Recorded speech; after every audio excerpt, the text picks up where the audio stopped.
Remember that the correlation coefficient ranges from -1 to 1, and it tells us if there is a positive, negative, or neutral relationship between two variables.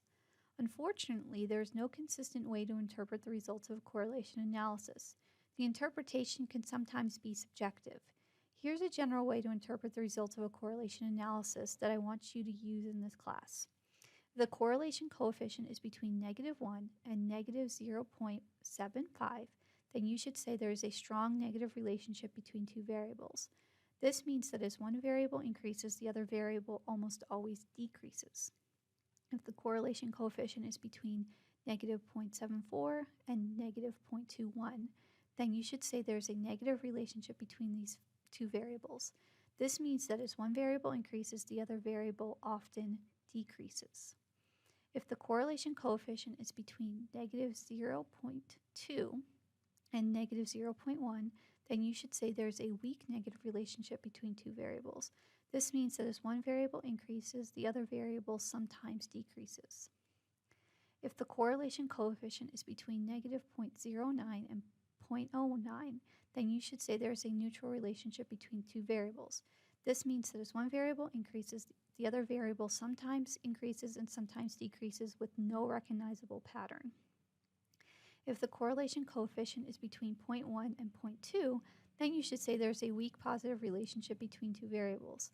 This means that as one variable increases, the other variable sometimes increases. If the correlation coefficient is between 0.21 and 0.74, then you should say there's a positive relationship between two variables. This means that as one variable increases, the other variable often increases.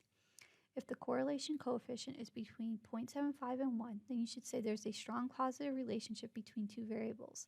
This means that as one variable increases, the other variable almost always increases. Using these criteria to interpret our correlation coefficient, a correlation coefficient was 0.39. That would suggest that there is a positive relationship between GDP per capita and net migration of a country.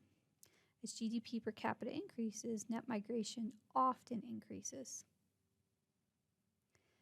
Generally speaking, when an individual observation's GDP per capita is above its mean, net migration is also above its mean.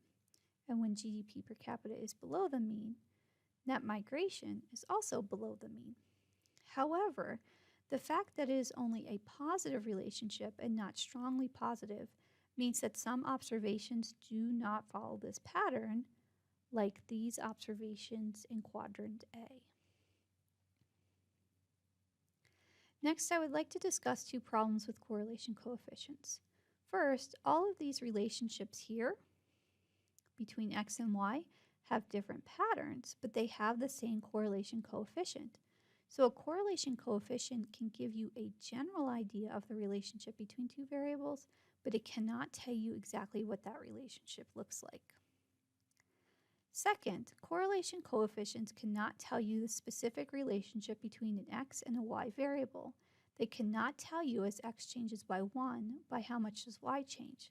That is what a regression analysis tells you, which is the subject of the next lecture in this course. And here I will leave you with some statistics humor.